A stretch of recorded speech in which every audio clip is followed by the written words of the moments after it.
1950 থেকে 1960-এর দশকের মধ্যে এমন অজস্র বাংলা ছবি আছে যে ছবিগুলো হয়তো প্রথাগতভাবে টেকনিক্যালি মার্ভেলাস কাজ না হলেও আপনার ছবিগুলি দেখে একটা অদ্ভুত ফিল গুড একটা ব্যাপার আপনার মনের মধ্যে কাজ করবে, যেটা আপনার অনেক সময় ঋষিকেশ মুখার্জির ছবি দেখলে আপনার মধ্যে কাজ করে। সেই ধাঁচের বেশ কিছু বাংলা ছবি আমরা কিন্তু 50 থেকে 60-এর দশকের মধ্যে দেখতে পেয়েছি। সেই অজস্র ছবির রত্ন ভাণ্ডার থেকে 5টি এমন ছবি নিয়ে আমরা আজকে কথা বলবো, যে 5টি ছবি নিয়ে সচরাচর আমরা কথা বলি না বা ভুলে যাই।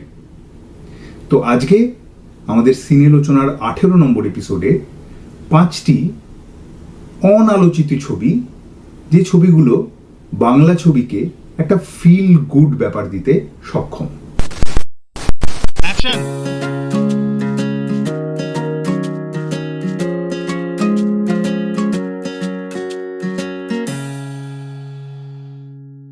নমস্কার বন্ধুগণ, আমি অর্ক অ্যান্ড টিডিওসির অর্ক। আমরা আজকে আবার চলে এসেছি আরেকটা নতুন এপিসোড নিয়ে, এবং আমার অন্যতম প্রিয় টপিক বাংলা ছবি। বাংলা ছবি নিয়ে কাটাছেড়া করতে আমি খুব ভালোবাসি, এবং আজকেও আবার আমি চলে এসেছি সেটা নিয়েই কাটাছেড়া করতে। আজকের এপিসোডে আমরা যেরকম বললাম যে 50 থেকে 60-এর দশকের মধ্যে বেশ কিছু এমন বাংলা ছবি তৈরি হয়েছে যেগুলো টেকনিক্যালি দুর্দান্ত ছবি, বা মানে দেখে আপনার ওয়ার্ল্ড সিনেমার বিভিন্ন ছবির কথা মনে পড়বে এরকম কোনো ব্যাপার নেই এই ছবিগুলোর মধ্যে। কিন্তু এই ছবিগুলো আপনি যখন দেখে শেষ করে উঠবেন, আপনার মুখে এক চিলতে হাসি লেগে থাকবে, এবং আপনার মনে হবে আজকের দিনটা বেশ ভালো কাটলো। এবং যে কোনো দুঃখের সময় এই ছবিগুলো আপনার সঙ্গী হয়ে থাকবে। যে কোনো সময় আপনি খুব মনমরা হয়ে পড়ে আছেন, আপনি কিন্তু এই ছবিগুলি দেখে নিতে পারেন। যেমন ধরুন ঋষিকেশ মুখার্জির ছবি বা বাসু চ্যাটার্জির ছবি আপনি যে কোনো মুহূর্তে মনটাকে আনন্দ দেওয়ার জন্য দেখে নিতে পারেন, যতবার খুশি দেখতে পারেন। এই ছবিগুলো তারই একটা গোত্রের অন্তর্ভুক্ত, এবং এই গোত্রের ছবির একজন বিরাট বড় জাদুকর হিসেবে আমি মনে করি দুজন পরিচালক ছিলেন। একজন হচ্ছেন সুধীর মুখার্জি আর একজন হচ্ছেন সুকুমার দাশগুপ্ত। এরাই কিন্তু ঋষিকেশ মুখার্জির একটা পূর্বসূরি বলা যেতে পারে, কারণ এদের ছবিতে ভালো চরিত্র, খারাপ চরিত্র, যেমন ঋষিকেশ মুখার্জির ছবিতে কোনো খারাপ চরিত্র নেই, ঋষিকেশ মুখার্জির ছবিতে কোনো গ্রে চরিত্র নেই, ঋষিকেশ মুখার্জির ছবিতে সবাই ভালো। এদের ছবিতেও কিন্তু সবাই ভালো, এবং প্রত্যেকেই একটা খুব অদ্ভুত সমাজে বাস করে, যে সমাজে প্রত্যেকটা মানুষেরই একটা হৃদয়ে একটা অন্যরকম একটা আবেগ আছে, যেটা আমাদের আশপাশের সমাজে, যেটা রুক্ষ সমাজ মানে রিয়েল সমাজ, তার থেকে অনেক বেশি ওপেন, এবং খুব সহজেই মানুষ বদলে যায়, অ্যাকসেপ্টেবল হয়ে যায়। এরকম কিছু মানুষকে নিয়ে এই ছবিগুলি তৈরি, এবং এরকম কিছু মানুষের গল্প এই পরিচালকরা খুব সুন্দর করে বলতে পারতেন। এছাড়া আরও অজস্র ছবি এরকম আছে বাংলা ছবিতে, বিশেষ করে এই দশকে। কিন্তু এই 5টি ছবি নিয়ে বিশেষ করে আলোচনার কারণ হচ্ছে, এই 5টি ছবি নিয়ে সেরকম আলোচনা কিন্তু সচরাচর আমরা দেখতে পাই না।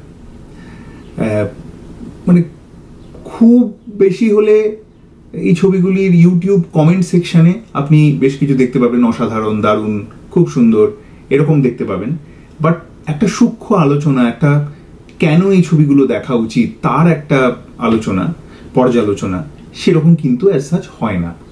তো প্রথম ছবি একটি 1952 সালের ছবি, এবং যে ছবিটি অ্যাকচুয়ালি পরবর্তীকালে একটি হিট হিন্দি সিনেমার জন্ম দিয়েছে, এবং যে সিনেমার অজস্র হিট গান রয়েছে।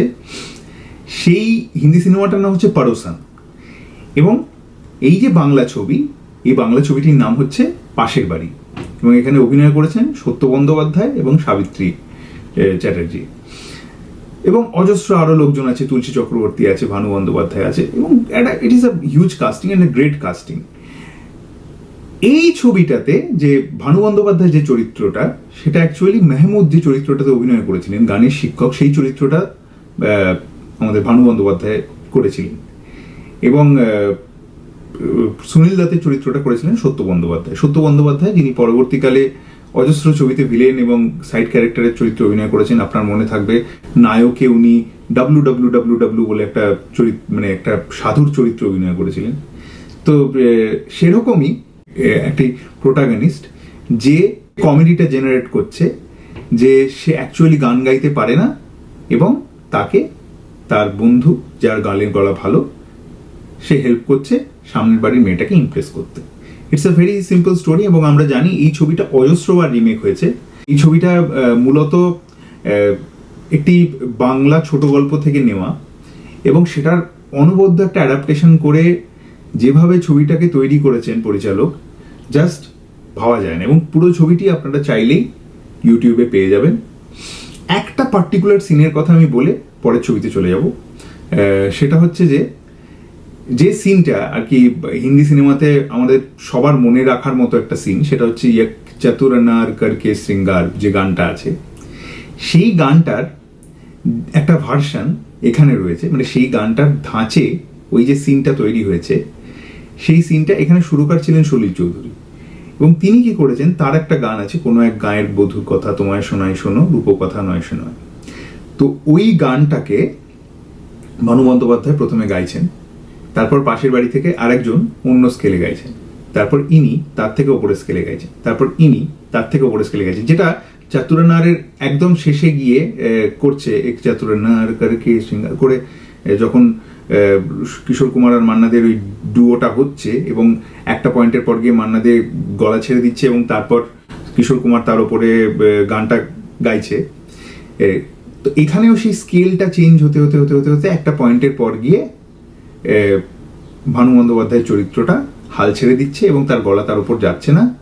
এদিকে সত্য বন্দ্যোপাধ্যায় যে চরিত্রটা, তিনি ধনঞ্জয় ভট্টাচার্যর গলায় লিপ দিয়েছিলেন এবং যিনি মূলত শ্যামা সঙ্গীত গাইতেন, কিন্তু এইখানে উনি এই আধুনিক গানটা গিয়ে দেখিয়ে দিয়েছিলেন উনি অনেক ধরনের গান, এবং এই সিনেমার প্রত্যেকটা গানই ওনার গাওয়া।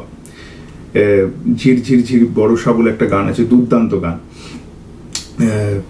তো যাই হোক, আমরা আবার ফিরে আসি। তো উনি একটা জায়গায় গিয়ে ওই স্কেলটার ওপরে গেছেন এবং ওইখানে সিনটা শেষ হয়ে যাচ্ছে। তো এটা অনেক বেশি রিয়েলিস্টিক আর গ্রাউন্ডেড, কম ড্রামাটিক ভাবে বানানো একটা সিন, কিন্তু ইম্প্যাক্টটা কিন্তু কোথাও গিয়ে সেম। আপনার কমেডিটা কিন্তু বুঝতে কোথাও অসুবিধা হবে না। বাংলা সিনেমার কিন্তু এটা একটা খুব ইউনিক একটা অ্যাসপেক্ট ছিল যে বাংলা সিনেমার কমেডি কখনো রিয়েলিজমকে অগ্রাহ্য করে হতো না। কখনো কোথাও গিয়ে ওভার ড্রামাটিক করার জন্য একটা অন্য কিছু করে দিলাম বা এক্সেসিভ অ্যাব্রাপ্ট কিছু করলাম, সেটা কিন্তু হয়নি কখনো। আপনি যদি সমস্ত বাংলা কমেডি ছবি দেখেন, দেখবেন যে রিয়েলিজমকে মাথায় রেখে কমেডিটা জেনারেট হচ্ছে উইথ সিচুয়েশন। বিশেষ করে এই সময় বাংলা ছবির কথা আমি বলছি, 50-এর দশক, 60-এর দশক বা 70-এর দশক, এই সময় বাংলা ছবি কখনো রিয়েলিজমটাকে ছাড়িয়ে কিছু নয়, সিচুয়েশন দিয়ে কমেডিটা জেনারেট হচ্ছে এবং বাকি সকলের পারফরমেন্স, যেটা এখানেও অনবদ্য।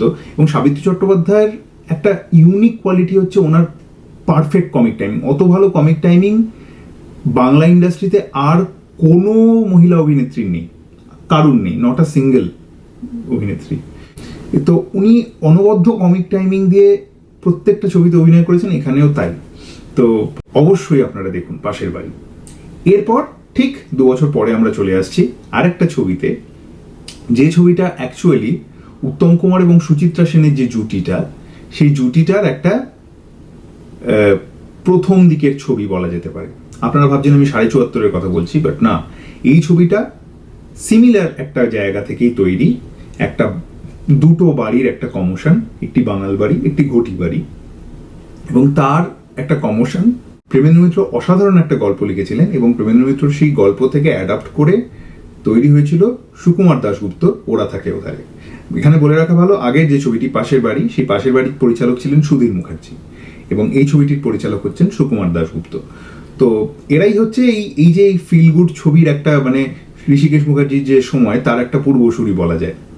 তো যাই হোক, তো সুকুমার দাশগুপ্ত তৈরি করছেন ওরা থাকে ওধারে, এবং ওরা থাকে ওধারে খুব সিম্পল একটা গল্প, বাট এর পিছনে একটা আন্ডারলাইন পলিটিক্যাল মেসেজ আছে যেটা খুব ইন্টারেস্টিং।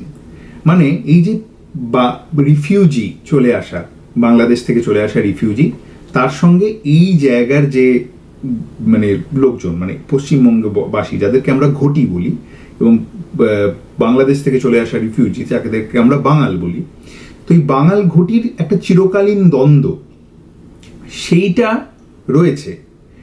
প্যারালালি যেটা রয়েছে সেটা হচ্ছে যে এর পেছনে এই যে দুটো দেশ, এই দুটো দেশ আলাদা নয়, এটা একই, দুটো মানুষ, তাদের ইমোশন, তারা রক্ত মাংসের মানুষ, তাদের ইমোশন সব কিছু সেম। সেইটা কোথাও গিয়ে ছবির শেষে যেন আমাদেরকে ডেলিভার করছে, যখন মানুষগুলো মানুষের পাশে দাঁড়াচ্ছে, ইরেসপেক্টিভ অফ বাঙাল ঘটির যে দলাদলিটা তাদের থ্রু আউট রয়েছে থাকবে, কিন্তু যখন দরকার তখন মানুষগুলো মানুষের পাশে দাঁড়াচ্ছে, প্রতিবেশী হয়ে পাশে দাঁড়াচ্ছে। তো এই প্রতিবেশীর যে কনসেপ্টটা, এটা কিন্তু কোথাও গিয়ে ওই বাংলাদেশ আর ভারতবর্ষর একটা মানে একটা কাইন্ড অফ অ্যালিগরি, এবং প্যারালেলি তার মধ্যে দিয়ে ছোট ছোট সূক্ষ্ম কমেডিক এলিমেন্টস দিয়ে যে একটা দুজনের মধ্যে দ্বন্দ্ব, সেটাকেও এস্টাবলিশ করছে, একটা লড়াই। কিন্তু সেই লড়াইটা কোথাও গিয়ে খুব ক্ষতিকারক লড়াই নয়। আজকের যুগে দাঁড়িয়ে এর থেকে সাংঘাতিক সুন্দর মেসেজ আর কি হতে পারে? যখন আমরা সবাই ক্ষতিকারক লড়াই লড়তে উদ্যত হয়ে উঠেছি, তখন এই সিম্পলিস্টিক দুজন ঝগড়া ঝাঁটির মধ্যে পাশে দাঁড়ানোর একটা গল্প, এর থেকে ইম্পর্টেন্ট কি হতে পারে? তো প্রচণ্ড প্রচণ্ড ভালো ছবি এবং মনে রাখার মতো ছবি ওরা থাকে ওধারে। মেসেজটা, এটাও একটা মজার ব্যাপার যে মেসেজটা কোথাও কিন্তু এই কমেডিটা বা গল্পটাকে সুপারসিড করে বা ওভার পাওয়ার করে গিয়ে তৈরি হচ্ছে না। খুব সিম্পল, ওই গল্পটাকেই যেন বলছে, কিন্তু মেসেজটা আন্ডারলাইন ওয়েতে ডেলিভার হয়ে যাচ্ছে। প্রেমেন্দ্র মিত্রর ছোঁয়া এবং তার সঙ্গে সুকুমার দাশগুপ্তর অসম্ভব ভালো ডিরেকশন, অসম্ভব ভালো মানে একটা মুহূর্ত ধরতে পারার ক্ষমতা, সেইটা খুব মনে রাখার মতো। যদিও ছবির যে টেকনিক্যাল অ্যাসপেক্ট নিয়ে অনেক দ্বিমত থাকতে পারে, অনেকের অনেক প্রবলেমস থাকতে পারে, বাট এই ছবির গল্প বলার ধরন এবং অভিনয় বের করে আনার ক্ষমতা বা মোমেন্ট তৈরি করা, ইমোশন বা কমেডি, এগুলো নিয়ে কোনো দ্বন্দ্ব রাখার কোনো জায়গা নেই। দুর্দান্ত ছবি, অবশ্যই দেখুন ওরা থাকে ওধারে। এরপর যে ছবিটার কথা বলবো সেটাও 1954 সালেরই ছবি এবং পরিচালকেরও একই, সুকুমার দাশগুপ্ত। ছবিটির নাম হচ্ছে সদানন্দের মেলা। মণি বর্মার একটি ছোট গল্প থেকে অ্যাডাপ্ট করে বানানো, এবং এটার একটা বিশাল এটা একটা মানে ক্রিসমাস ফিল্ম যেগুলো তৈরি হতো হলিউডে একটা সময়, it happened on fifth avenue বলে একটা ক্রিসমাস ছবি তৈরি হয়েছিল, সেটার একটা হিউজ ইনফ্লুয়েন্স কিন্তু এই ছবিটার মধ্যে আছে, যেটা আবার পরবর্তীকালে হিন্দিতে রিমেকও হয়েছে, যেখানে ছবি বিশ্বাস যে প্রধান চরিত্রে অভিনয় করেছিলেন মামু ভাইয়ের চরিত্রে, সেইটা আবার অশোক কুমার রিপ্রাইজ করেছিলেন রোলটা। 70-এর দশকে রাজেশ খান্না ছিলেন এই ছবিটাতে। তো আমরা যদি এই ছবিটাতে আসি, এটাও উত্তম কুমার, সুচিত্রা সেন এবং ছবি বিশ্বাস, এবং ছবি বিশ্বাসের একটা আনকনভেনশনাল রোল এটা বলা যেতে পারে। একজন অদ্ভুত লোক, ভ্যাগাবান টাইপের, অথচ তার প্রচুর অর্থকড়ি আছে, কিন্তু তার সেসব নিয়ে কোনো মোহ নেই। তিনি নিজেই নিজেকে বলছেন যে তিনি একটা নদী, এবং উনি নদীর মতো বয়ে চলেছেন। তো একটা বাড়িতে অনেকগুলো টেনেন্ট এসে জড়ো হচ্ছে এবং তাদের নানান সমস্যা নিয়ে অনেক কিছু তৈরি হচ্ছে, একটা রোম্যান্টিক কমেডি জেনারেটেড হচ্ছে, এবং সেই মামু ভাই আবার চলে যাচ্ছে নতুন জায়গা, নতুন বাড়ির খোঁজে। এবং এটা কিন্তু অদ্ভুতভাবে গল্প হলো সত্যির গল্প যদি আপনি দেখেন, বা বাবরচি বা ইভেন আনন্দ, এই ধাঁচের যে গল্পগুলো, যে একজন র্যান্ডম মাসিয়া টাইপের লোক, সে এসে একটা জায়গার একটা বিশেষ মানুষের যে ইগো বা সমস্যা, সেগুলোর সমাধান করে দিয়ে, সমস্ত রকম সমস্যার সমাধান করে দিয়ে সে আবার নিজের কাজে অন্য জায়গায় চলে যাচ্ছে। সেই রকম একটা চরিত্র ছিল মামু ভাইয়ের চরিত্রটা ছবি বিশ্বাসে, এবং তাকে নিয়েই সদানন্দের মেলা। এটাও, এই ছবিটারও মজার ব্যাপার হচ্ছে এর মধ্যে যে কমেডিটা আছে সেটা হচ্ছে খুব মানে সাংঘাতিক হিউমারাস কমেডি, বা আপনি সবসময় হাসবেন ছবিটা দেখে তা কিন্তু নয়, কিন্তু ছবিটা দেখলে সবসময় আপনার ঠোঁটের কোণে এক চিলতে হাসি লেগে থাকবে। সেইটা খুব ইন্টারেস্টিং, এবং বেশ কিছু কমেডি অফ এরার্স তৈরি হচ্ছে, এবং পাহাড়ি সান্যালের চরিত্রটা একটি মাস্টারমশাই সেজে একবার আসছেন, তিনি অ্যাকচুয়ালি একজন অন্য মানুষ, তিনি মাস্টারমশাই সেজে যখন আসছেন, তা একটা সিন আছে তাকে নিজেকেই চিঠি লিখতে হচ্ছে, এবং সেইটা খুব ইম্প্যাক্টফুল ভাবে উত্তম কুমারের চরিত্রটা কাউন্টার করছে, এবং ছবি বিশ্বাস দূরে দাঁড়িয়ে দাঁড়িয়ে মজা দেখছে, যেটা খুব আনলাইক ছবি বিশ্বাস। তো সেইটা যেভাবে পুরো বিষয়টা তৈরি হচ্ছে, it is very very very unique, just ভাবা যায় না। মানে সুকুমার দাশগুপ্ত এইসব এত অনবদ্যভাবে করতে পারতেন, এবং একই বছরে দুটো ছবি, এবং দুটো ছবির মধ্যেই এই সূক্ষ্ম মেসেজিং আছে যে লাইফটাকে, বিশেষ করে এই ছবিটার মধ্যে একটা যে সূক্ষ্ম মেসেজিং আছে যে জীবনটা আনন্দে উপভোগ করার একটা জিনিস। তো জাস্ট আনন্দ করো জীবনে। এইটা যে আর প্রত্যেকটা মানুষের মধ্যে যে একটা পজিটিভিটি আছে সেইটা সামহাউ ছবিটার মধ্যে দিয়ে বেরিয়ে আসে, এবং সেই জন্য ছবিটা দেখলেই আপনার ঠোঁটের কোণে একটা অদ্ভুত হাসি লেগে থাকবে এবং শুরু থেকে শেষ অবধি সেটা থাকবে, বজায় থাকবে। তো দারুণ ছবি, কনফ্লিক্ট আছে, সব আছে, কিন্তু ঠোঁটের কোণে হাসিটা কনস্ট্যান্ট, ওই ফিল গুড ব্যাপারটা কনস্ট্যান্ট। সেটা খুব কঠিন, আজকের জেনারেশনে এরকম ছবি তৈরি হওয়া খুব কঠিন। বাট সেই সময় হয়তো পৃথিবীটা এত সরল ছিল, এত সহজ ছিল যে সেই এরকম ছবি খুব সহজে তৈরি করা যেত। খুব মনে রাখার মতো ছবি, খুব ভালো লাগার মতো ছবি, অবশ্যই দেখুন সদানন্দের মেলা। এরপর আমরা চলে আসছি 1959 সালে, মানে স্ট্রেট 5 বছর জাম্প দিয়ে চলে আসছি। মাঝখানে ডেফিনেটলি কিছু ছবি আছে, আমার তো সব ছবি দেখা হয়নি, বাট এই ছবিগুলি আমার দেখা হয়েছে এবং সেই জন্যই এগুলো নিয়ে কথা বলার প্রয়োজন বলে আমি মনে করি। তো 1959 সালে সুধীর মুখার্জি তৈরি করছেন শশীবাবুর সংসার। নৃপেন্দ্র কৃষ্ণ চট্টোপাধ্যায়কে দিয়ে স্ক্রিন প্লে লিখিয়ে উনি তৈরি করছেন শশীবাবুর সংসার। এটাও একটা অনবদ্য ছবি এবং আপনি দেখলে বুঝতে পারবেন যে একজন মহিলা সাহিত্যিক কতটা অনায়াসে সময়ের যে নুয়ান্সেসগুলো তুলে আনতে পারেন। তো একজন বিরাট বড় মাপের এবং মহিলা চরিত্রগুলোরও একটা এজেন্সি আছে এই ছবিটার মধ্যে, এটা একটা মজার ব্যাপার। তো একজন বিরাট বড় মাপের একজন অ্যারিস্টোক্র্যাট, সে খুব ভালোবাসে নিজের ফ্যামিলির সবাইকে করে এবং তিনি খুবই পেট্রিয়ার্কাল একজন চরিত্র এবং সবাইকে দাবিয়ে রাখতে চান। তার সেই পেট্রিয়ার্কাল মানসিকতাটা ভাঙছে তার নেক্সট জেনারেশনের মানে মানুষগুলোর মধ্যে দিয়ে। এই জেনারেশনাল বিষয় নিয়ে কিন্তু খুব ভালোবাসেন, মানে আশাপূর্ণা দেবী লিখতে খুব ভালোবাসেন। একটা ওনার উপন্যাস আছে চশমা পাল্টে যায় বলে, অবশ্যই পড়ুন যদি না পড়ে থাকেন। তো ওটা একটা জেনারেশনাল গ্যাপ নিয়ে তৈরি হওয়া ছবি, তৈরি হওয়া উপন্যাস।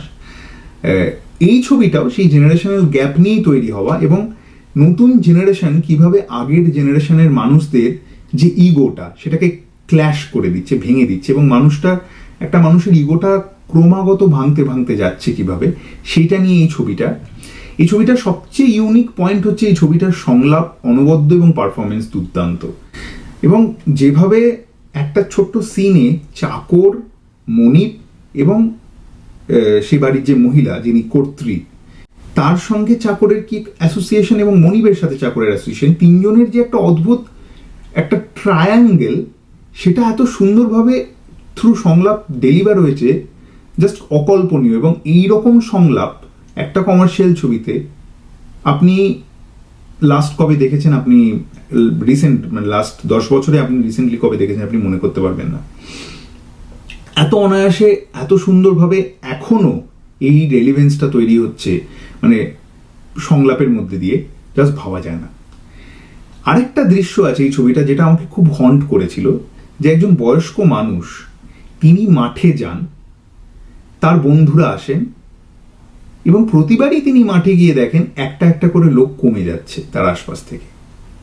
এই সিনটা অত্যন্ত হন্টিং এবং একদম শেষ দৃশ্যে আমার মনে আছে যে উনি একা বসে আছেন ছাতা মাথায় দিয়ে, ওনার আশপাশে যারা বন্ধু ছিল তারা আর কেউ আসে না।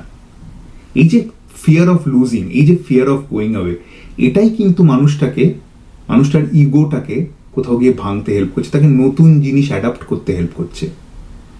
রান্না করার একটা দৃশ্য আছে, ছবি বিশ্বাস যে অনবদ্যভাবে চরিত্রটাকে ফুটিয়ে তুলেছিলেন, শশীবাবুর চরিত্রটাকে, জাস্ট ভাবা যায় না।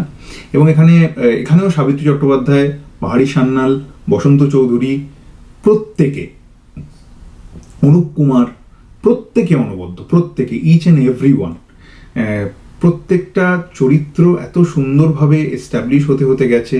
এবং অরুন্ধতী দেবীর চরিত্রটা, সেটাও এত দুর্দান্ত, বড় বউয়ের চরিত্র সেটাও এত দুর্দান্ত, জাস্ট ভাবা যায় না। মানে এই ছবিটা যতবার দেখি ততবারই ওই যে বলছি, এটা একটা কনস্ট্যান্ট ব্যাপার, এটা আমার এই এতে চলে আসবেই বারবার, যে ঠোঁটের কোণে একটা আলতো হাসি, সেটা কিন্তু আপনার লেগে থাকবে। কখনো আপনি জোরে হাসবেন, কখনো আপনি আলতো হাসবেন, কিন্তু ছবিটা যখন শেষ হবে আপনার চোখে জলও থাকবে, মুখে হাসিও থাকবে। এটা একটা অদ্ভুত আপনার মানে মনে হবে যে এটা একটা সত্যি কিরকম সুন্দর একটা ছবি যে তৈরি হলো, অথচ ছবির মধ্যে টেকনিক্যাল কারিগরি একটা বিরাট কিছু মাপের একটা ফিলোসফিক্যাল মেসেজ দেওয়া হলো, কিচ্ছু নেই, কিচ্ছু না। কিন্তু তা সত্ত্বেও একটা সুন্দর নিটোল গল্প, নির্মল হাসির গল্প বলা হলো। তো অবশ্যই অবশ্যই দেখুন শশীবাবুর সংসার এবং পারফরমেন্স দেখবেন প্রত্যেকের পারফরমেন্স। এরপর আমরা শেষ ছবিতে চলে আসছি, 1960, আজকের আমার শেষ রেকমেন্ডেশন। 1960 সালের একটা ছবি, এই সুকুমার দাশগুপ্তর ছবি। সেই ছবিটির নাম হচ্ছে হাত বাড়ালেই বন্ধু। এই ছবিটাও ওই যে একটা অদ্ভুত পজিটিভিটি অফ লাইফ, সেটা নিয়ে কিন্তু খুব সুন্দরভাবে ডিল করে। একটা ডায়লগ আছে যেখানে ছবি বিশেষের চরিত্রটা বলছে যে হাত বাড়ান, দেখবেন ঠিক বন্ধু পেয়ে গেছে। এইটা আর ছবি বিশ্বাসের যা কমেডি এই ছবিটাতে, ছবি বিশ্বাস আর তরুণ কুমার সঙ্গে উত্তম কুমার, এই তিনজনের যে কমিক টাইমিং কি অনবদ্যভাবে প্রকাশিত হয়েছে। এবং ছবি বিশ্বাস এবং পাহাড়ি সান্যাল যে ধরনের রোল ইউজুয়ালি করে থাকতেন, এখানে পুরো জিনিসটা ফ্লিপ হয়ে গেছে। পাহাড়ি সান্যাল অনেক বেশি একটা রকচটা, ওর মানে গাম্ভীর্যপূর্ণ একটা চরিত্র। অন দ্য কন্ট্রারি ছবি বিশ্বাস একদম একটা মজাদার, তুমি কি করছো এরকম একটা চরিত্র। তার সঙ্গে তার ভাগ্নের চরিত্রে তরুণ কুমার অনবদ্য। তার সঙ্গে আবার Savitri Chattopadhyay with her unique comic timing, দুর্দান্ত। এবং উত্তম কুমার যখন আসছে শহরে এসে সে একটা বাড়িতে উঠছে ভাড়া দিয়ে, বিয়ে করবে না বলে পালিয়ে এসে ভাড়া দিয়ে একটা বাড়িতে উঠছে, এবং সেই বাড়িরই যারা ভাড়াটে, সেই বাড়িরই যারা বাড়িওয়ালা, একজন হচ্ছেন ছবি বিশ্বাস, একজন হচ্ছেন তরুণ কুমার, আর তার ভাগ্নি হচ্ছে এই সাবিত্রী চট্টোপাধ্যায় চরিত্রটা। এই ভাগ্নির সাথে উত্তম কুমারের একটা সম্পর্ক তৈরি হচ্ছে, এবং তারপর কি হচ্ছে না হচ্ছে তাই নিয়ে ছবি। এবং ছবিটা শেষ অবধি ওই একটা অদ্ভুত আনসার্টেন আসে। আমি যখন রিসেন্টলি একটা ছবি দেখেছিলাম শাদি মে জরুর আনা বলে, এই শাদি মে জরুর আনার সেকেন্ড হাফটা দেখে আমার, সেকেন্ড হাফে বিশেষ করে যখন শেষের দিকে যে বিয়ের একটা জায়গা আছে, সেটা দেখে আমার পুরোপুরি এই ছবিটার কথা মনে পড়ে গেছে। I got transported to this film. তো এবং এই ছবিটার শেষটাও কিছুটা ওই ছবিটার শেষের সঙ্গে একটা সিমিলারিটি বহন করে। এবং তাছাড়া এই ছবিটার মধ্যে যা কমেডি, এবং উত্তম কুমারের একটা সিন আছে যেখানে উত্তম কুমার নিজেই পাত্রের অ্যাড দিয়ে নিজেই এসেছে দেখা করতে, এবং ওরা বলছে যে আমাদের একজন পাত্র আসার কথা, একজন বন্ধু আসার কথা, একজন দেখতে আসার কথা। উত্তম কুমার একবার করে আচ্ছা বলছেন আর খাটে শুয়ে পড়ছেন, আচ্ছা আচ্ছা করতে করতে একবার করে বসছেন, শুয়ে পড়ছেন। তো ওইটাকে এত অনবদ্যভাবে থ্রু পারফরমেন্স উত্তম কুমার ফুটিয়ে তুলছেন, আর সামনের দুজন ছবি বিশেষ এবং তরুণ কুমার সেইটাকে যেভাবে কমপ্লিমেন্ট করছেন, জাস্ট ভাবা যায় না। পারফরমেন্স ইজ টু গুড, তার সঙ্গে ইমোশনাল মোমেন্টগুলো এত সুন্দর স্ট্রাইক করেন এই ছবিগুলোতে, জাস্ট টু গুড। মানে খুব সিরিয়াস সিনগুলোতে আপনার সত্যিই মনে হবে যে ভাই এখন কেন সিরিয়াস মোমেন্টটা, এরপর হাসির মোমেন্টটা কখন আসবে। কারণ আপনি জানেন যে কোনো মোমেন্টে জিনিসটা ফ্লিপ হয়ে যেতে পারে। এবং ওই যে বললাম, আবার একই কথা, ঠোঁটের কোণে এক চিলতে ছোট্ট স্মিত হাসি আপনার কিন্তু লেগে থাকবে এই পুরো ছবিটা জুড়ে। দুর্দান্ত একটা ছবি, ভীষণ ভীষণ ভীষণ মন ভালো করে দেওয়া, ভালো লাগা একটা ছবি। যে কোনো দুপুরে, যে কোনো সময় এই যে কোনো ছবি আপনি দেখুন, আপনার মন ভালো হতে বাধ্য। তো এই জন্য এই ছবিগুলো নিয়ে আলোচনা হওয়াটা আরও বেশি দরকার, কারণ এরকম ধরনের ছবি তো আমাদের এখন এই সময় এত হেট্রেড, এত সোশ্যাল মিডিয়াতে অ্যাংরি রিয়াকশন, এত ঝামেলা ঝঞ্ঝাট, এত মিথ্যে ইতিহাস, এত কিছুর মধ্যে কিছু পজিটিভিটি পাওয়ার জন্য এই ধরনের ছবি, এই সুন্দর মন ভালো করে দেওয়া ছবি, যেটা নিয়ে আপনাকে বেশি মাথা ঘামাতে হবে না, অথচ আপনার মনটা খুব ভালো হয়ে যাবে, আপনি আনন্দ করে 3-4 দিন আরও কাটিয়ে দিতে পারবেন, এরকম ছবি অবশ্যই আপনাদের দেখা উচিত। তো এই 5টি ছবি অবশ্যই দেখুন। যাই হোক, তো এই ছিল আমার আজকের ভিডিও, এবং এই ভিডিওটা যদি আপনাদের একটুও ভালো লেগে থাকে তাহলে যা করার তাই করুন, চেনা জানা মানুষদের মধ্যে ছড়িয়ে দিন। আর এই ভিডিওর নিচে 2 রকম বুড়ো আঙুল আছে, একটা এরকম, একটা এরকম। তো ভালো লাগলে এরকমটাতে নিজের বুড়ো আঙুলটা ছুঁয়ে দিন, খারাপ লাগলে এরকমটাতে নিজের বুড়ো আঙুলটাকে ছুঁয়ে দিন। খুব ভালো থাকবেন। নমস্কার।